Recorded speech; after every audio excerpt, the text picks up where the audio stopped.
Bom dia, senhores. O tema de hoje será sobre a repercussão criminal da lei federal que foi elaborada no sentido de combater o coronavírus, ou seja, a Lei Federal 3.979 de 2020. Essa lei federal, em seu artigo 3º, ela estabeleceu um rol exemplificativo de medidas a serem adotadas pelo poder público para o enfrentamento do coronavírus, tais como o isolamento. O isolamento consiste na separação de pessoas doentes ou contaminadas, ou de bagagem, meio de transporte, mercadorias ou encomendas postais afetadas, bem como também consiste uma maneira de evitar a contaminação e propagação do coronavírus.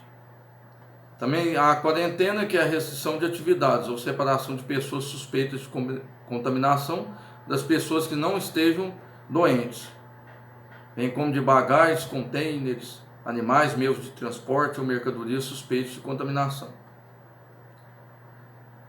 Então quer dizer que o isolamento atinge as pessoas doentes ou contaminadas.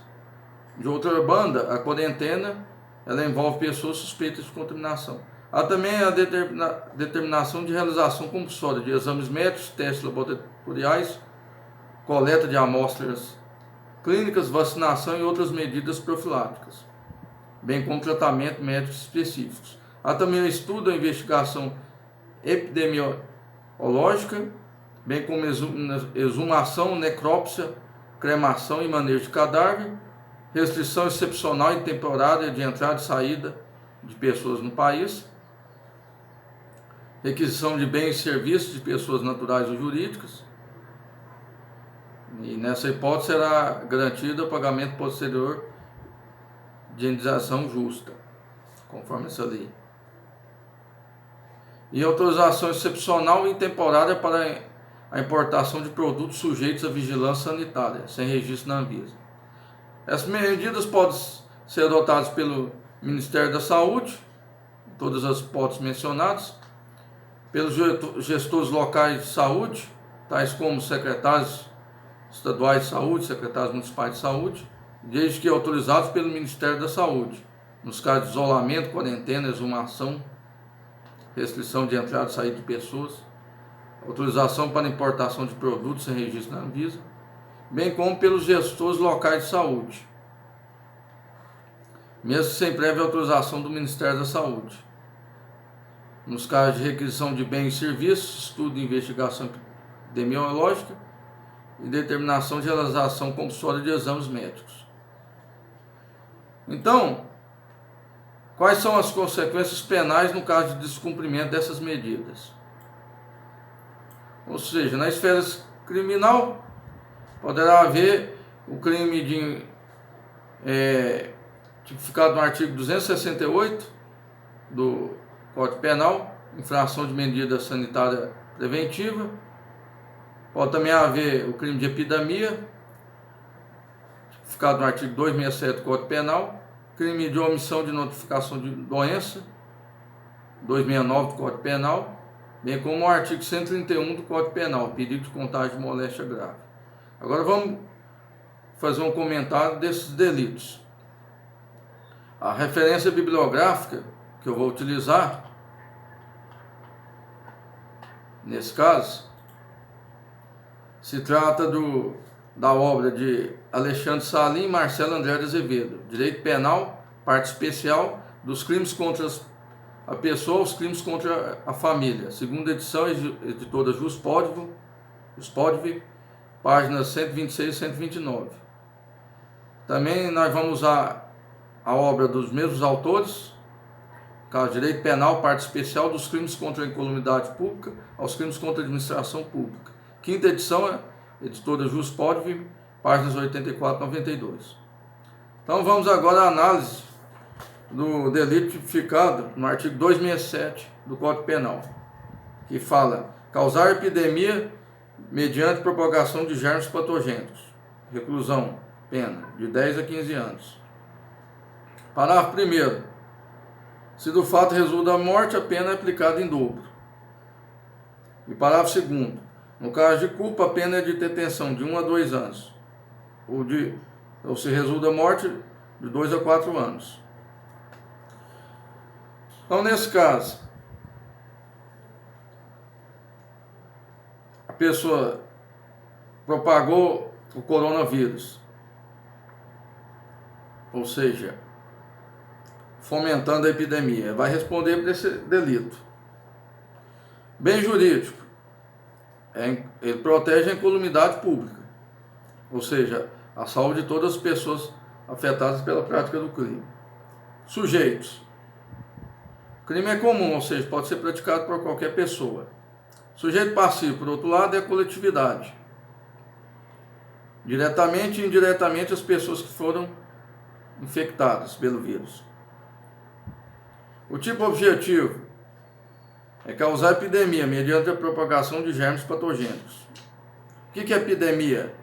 É um surto de doença acidental transitória, que ataca um grande número de pessoas ao mesmo tempo, em determinado país ou região, conforme Bento Faria, Código Penal Brasileiro comentado, volume 6, página 253.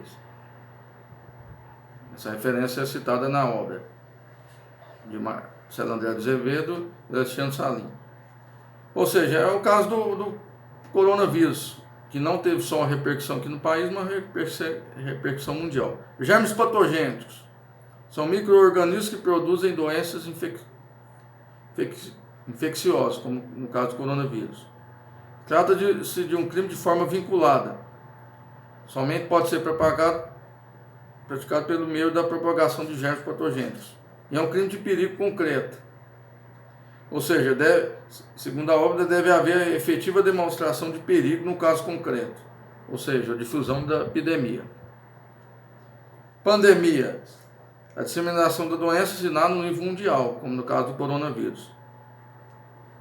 E o tipo de subjetivo é o dolo de perigo, pela vontade de propagação dos germes patogênicos, de modo a causar epidemia. Por outro lado, se o dolo for de dano, ou seja, se a pessoa deseja a contaminação de determinada pessoa individualmente, como por exemplo um namorado que está com coronavírus, sem revelar a namorada, por meio de uma relação sexual, ou por meio de um beijo na boca, ele transfere o coronavírus de forma dolosa para a namorada. Aí nesse caso ele vai responder para o outro crime, que é o perigo de contágio de moléstia grave, tipificado no artigo 131 do Código Penal. No artigo 131 ele fala que praticar com o fim de transmitir a outra em moléstia grave, de que está contaminado, ato capaz de produzir o contágio, reclusão de 1 a 4 anos e multa. Consumação e tentativa. O agente ele alcançará a consumação quando ocorrer a efetiva propagação da epidemia, ou seja, no momento em que um grande número de pessoas restarem infectadas pelos germes patogênicos, pelo coronavírus. Ou seja, trata-se de um delito plurissubsistente, ou seja, pode ser praticado por meio de várias ações. Com efeito, como a divisão do intercrimes, é admissível a tentativa. E a forma majorada, se no caso resultar a morte, a pena é aplicada em dobro. Basta a morte de uma só pessoa para o aumento da pena. Importante ressaltar também que o crime de epidemia com resultado de morte é crime hediondo, nos termos do artigo 1º, inciso 7 da Lei 8.072. Ou seja, essa forma majorada trata-se de um crime preterdoloso, ou seja, ao dolo no antecedente, ou seja, na intenção de transmitir a doença, e culpa no consequente, em relação ao resultado de morte. Dolo no antecedente, culpa no consequente. E há também a previsão da forma culposa, no parágrafo 2º. No caso de culpa, a pena é de detenção, de 1 a 2 anos. Ou se resulta morte, 2 a 4 anos.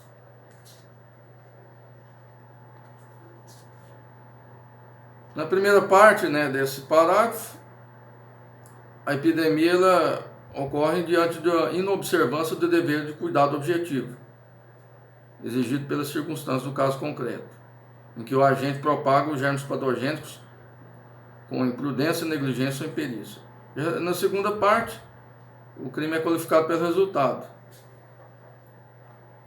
ou seja, a culpa no fato precedente, causação da epidemia, e culpa no evento consequente, resultado morte, forma culposa. E a ação penal é pública e incondicionada. Agora vamos à análise do artigo 268 do Código Penal. Infringir determinação do poder público destinada a impedir a introdução ou propagação de doença contagiosa. Detenção de um mês a 1 ano e multa. Parágrafo 1º, causa de aumento de pena. De 1/3 se o agente é funcionário de saúde pública ou exerce profissão de médico, farmacêutico, dentista ou enfermeiro. Ou seja, nesse crime o bem jurídico também é incolumidade pública. Em especial as determinações do poder público no sentido de coibir a propagação dos germes patogênicos. Sujeito ativo é crime comum, pode ser qualquer pessoa. Sujeito passivo é coletividade, crime vago. Bem jurídico protegido é incolumidade pública coletiva. O tipo objetivo é o quê? Infringir determinação do poder público, destinada a impedir a introdução e propagação de doença contagiosa. Norma penal em branco. Ou seja, o tipo penal está incompleto, devendo ser complementado pela determinação do poder público, que no caso nosso é a própria lei federal, que foi mencionada aos senhores, ou seja, a lei 3.979. Ou seja, se a pessoa infringir a determinação do poder público, vai responder por esse delito. É importante ressaltar que nesse caso é um crime de perigo abstrato. Ou seja, para a criminalização desse delito, basta apenas o desrespeito às normas determinadas pelo Ministério da Saúde, independentemente da propagação ou não da doença. Ou seja, a caracterização desse delito é desnecessária a efetiva introdução e propagação da doença contagiosa, ao contrário do artigo anterior, do 267, que exige a efetiva propagação da doença. E o tipo subjetivo do delito, desse delito de infração de medida sanitária preventiva. O tipo subjetivo é o dolo voltado a infringir a determinação do poder público, destinado a impedir a propagação do coronavírus. Consumação e tentativa. Ou seja, a consumação ela se dá pela mera infração de determinação do poder público, ou seja, o mero descumprimento da lei ou da portaria, por exemplo, editada pelo Ministério da Saúde, no que tange a evitar a propagação, bem como medidas preventivas, já configuraria a consumação desse delito. Ou seja, como se trata de um crime de perigo abstrato, não há necessidade da propagação da doença. E como se trata de um crime plurissubsistente, ou seja, é possível dividir o intercrimes, é possível a forma tentada. A ação penal é pública incondicionada. Em relação à forma majorada, a pena é aumentada de 1/3, ou seja, aplicada na terceira fase da dosimetria da pena, se o agente é funcionário de saúde ou exerce profissão de médico, farmacêutico, dentista ou enfermeiro. Ou seja, essa causa de aumento de pena, segundo os autores Alexandre Salim e Marcelo André de Azevedo, somente terá incidência quando o sujeito descumprir o dever específico que lhe incumbia, em razão da sua profissão. Agora, encerrada a explicação desse crime, vamos ao crime de omissão de notificação de doença, tipificado no artigo 269 do Código Penal. Deixar o médico de denunciar a autoridade pública doença cuja notificação é compulsória, detenção de 6 meses a 2 anos e multa. Bem jurídico protegido também é incolumidade pública, em especial o cuidado que deve recair sobre a saúde pública. Ou seja, se trata, nesse caso, de um crime próprio, ao contrário dos outros. Ou seja, só pode ser praticado pelo médico. Portanto, o enfermeiro ou o farmacêutico, eles não podem praticar esse tipo penal, sob pena de analogia em malaparte. Ou seja, só o médico pode praticar esse crime. Ou seja, o médico descobriu que o paciente está com coronavírus, ele deve comunicar imediatamente ao Ministério da Saúde, ou Secretaria Municipal de Saúde, ou Estadual de Saúde. Tipo objetivo é o médico deixar de denunciar a autoridade pública, doença cuja notificação é compulsória.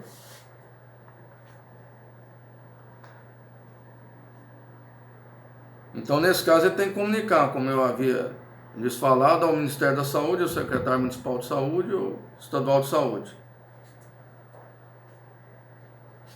Se trata de um crime de perigo abstrato, ou seja, não há necessidade de comprovação do risco no caso concreto. Ou seja, o próprio risco é presumido pela lei. Ou seja, é um crime omissivo, é a omissão do médico em comunicar às autoridades competentes os casos de pacientes que estejam efetivamente contaminados com coronavírus. Tipo subjetivo é o dolo. É o dolo caracterizado pela vontade de não denunciar a autoridade competente a doença cuja notificação é compulsória. Ou seja, a intenção de não comunicar ao Ministério da Saúde os casos que os pacientes estejam contaminados pelo coronavírus. Consumação e tentativa. O crime está consumado no momento em que terminar o prazo para o agente comunicar à autoridade pública doença cuja notificação é compulsória. Ou seja, se não houver prazo estipulado pela lei, a consumação ocorrerá quando o médico praticar ato compatível com o dever de notificação de doença à autoridade competente, segundo os autores mencionados. Então, se o Ministério da Saúde determinar um prazo para o médico, suponhamos de 15 dias, ou 10 dias, ou 5 dias, se o médico não cumprir esse prazo, ele vai responder por esse delito. Ou seja, por se tratar de um crime homicídio próprio, ou seja, unissubsistente, ou seja, não é possível a fração do inter criminis, não é possível a tentativa. A ação penal é pública incondicionada. Então, terminada a análise desse artigo, agora vamos para a análise do artigo 131 do Código Penal, que retrata que praticar perigo de contágio de moléstia grave, já é um crime contra a pessoa. Praticar com o fim de transmitir a outra moléstia grave, de que está contaminado, ato capaz de produzir o contágio. Reclusão de 1 a 4 anos e multa. O objeto jurídico é a incolumidade física ou saúde da pessoa. Sujeito ativo é qualquer pessoa, crime comum, independentemente do sexo, desde que esteja contaminado pela moléstia. Sujeito passivo é qualquer ser humano. O tipo objetivo é um crime de forma livre, ou seja, pode ser cometido por qualquer meio de execução. E também se trata de um crime de perigo concreto, porque deve realmente demonstrar que o agente era capaz de gerar o perigo de contágio. E também se trata de um perigo individual, porque se relaciona com mais pessoas determinadas. E também é um crime de perigo iminente, porque é apto a danificar imediatamente a integridade física ou saúde da vítima. O objeto material é a pessoa que sofre o risco do contágio. O que é moléstia grave? Para Magalhães Noronha, entende que se trata de uma norma penal em branco, que depende de regulamentação. Não obstante, Bittencourt entende que não se trata de uma norma penal em branco, pois cabe à medicina a definição desse ato administrativo.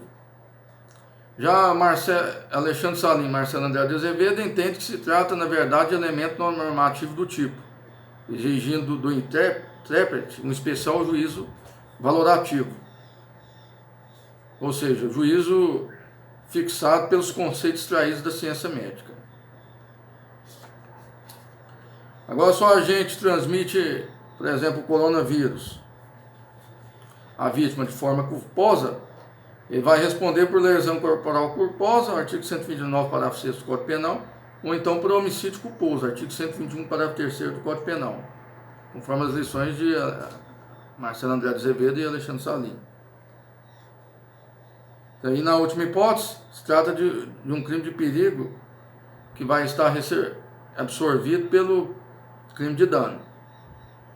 Ou seja, se houver lesão corporal culposa ou homicídio culposo, esses crimes vão absorver o crime de perigo de contágio de moléstia grave. O tipo subjetivo é o dolo, consistente na vontade livre e consciente de praticar o ato hábil apto a contagiar sujeito passivo com a moléstia grave. Além disso, segundo os autores mencionados, exige um elemento subjetivo específico do tipo, ou seja, com o fim de transmitir. Isso significa que não basta a prática do ato capaz de causar o contágio, sendo igualmente necessário que o autor ele haja com o especial fim de transmitir a moléstia grave, ou seja, a finalidade da transmissão da moléstia grave. Como, por exemplo, um casal de namorados, como um exemplo que eu citei, um namorado está contaminado pelo coronavírus, só que ele esconde a namorada, aí por meio de relações sexuais ou por meio de um beijo na boca, ele realmente tem a intenção de transferir a doença por meio, seja da relação sexual, ou seja, por meio do beijo na boca. Então esse seria o elemento subjetivo específico do tipo. E a respeito do dolo eventual, como a necessidade desse dolo específico, o elemento subjetivo especial do tipo, não há possibilidade do dolo eventual, ou seja, a gente assumir o risco de produzir resultado, ou seja, exige o dolo efetivo de transmitir a doença. Então, portanto, se o agente ele praticar o ato assumindo o risco de transmitir a doença grave, haverá o crime de dano, homicídio ou lesão corporal, consumado ou tentado, e não esse crime de perigo de contágio de moléstia grave, que exige realmente o dolo efetivo de transmitir a doença.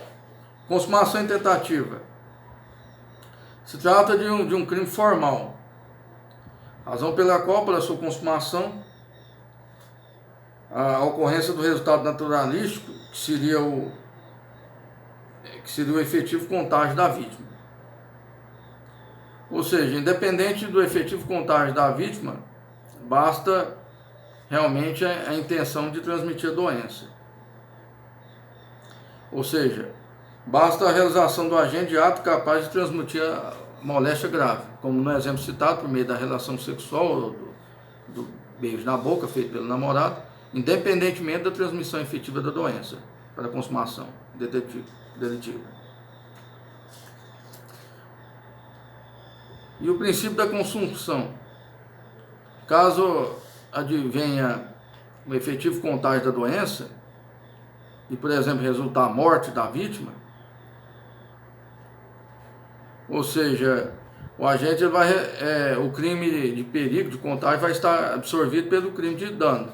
Ou seja, se realmente o agente tinha intenção de matar a vítima por meio da transmissão do coronavírus, ele vai responder por homicídio doloso, que nesse caso ele vai absorver o crime de contágio. E se o agente agiu de forma culposa, ou seja, menos suspeitando que estava com o coronavírus, praticar relações sexuais ou por meio de beijo transmitir a sua namorada o coronavírus, ele vai responder, no caso da morte de sua namorada, pela referida doença, ele vai responder por homicídio culposo. E nesse caso, o homicídio culposo vai absorver o crime de perigo de contágio de moléstia grave. E quanto ao crime impossível, há várias possibilidades. Por exemplo, o agente ele supõe que está contaminado e pratica o ato capaz de transmitir o contágio. Ou então a vítima já está infectada com a mesma moléstia que o autor. O agente transmite a doença à vítima, mas a moléstia, por exemplo, não é grave. Aí, no caso, não seria o coronavírus, seria uma simples gripe. o agente é portador de moléstia grave que não é contagiosa. Então, nesse caso, o crime é impossível. Diante da ineficácia absoluta do meio do objeto de transmitir a doença. A ação penal é pública incondicionada. Então, eram esses comentários que eu tinha a fazer aos senhores. Peço aos senhores que se inscrevam em nosso canal. Peço também que comentem esse vídeo. Recomendo aos senhores utilizar para o estudo do direito penal, seja parte geral ou especial, as obras de Alexandre Salim e Marcelo André de Azevedo, como citei aos senhores. Direito penal especial, da sinopse para concurso, editora Juspov. Muito obrigado pela atenção de todos. Bom dia.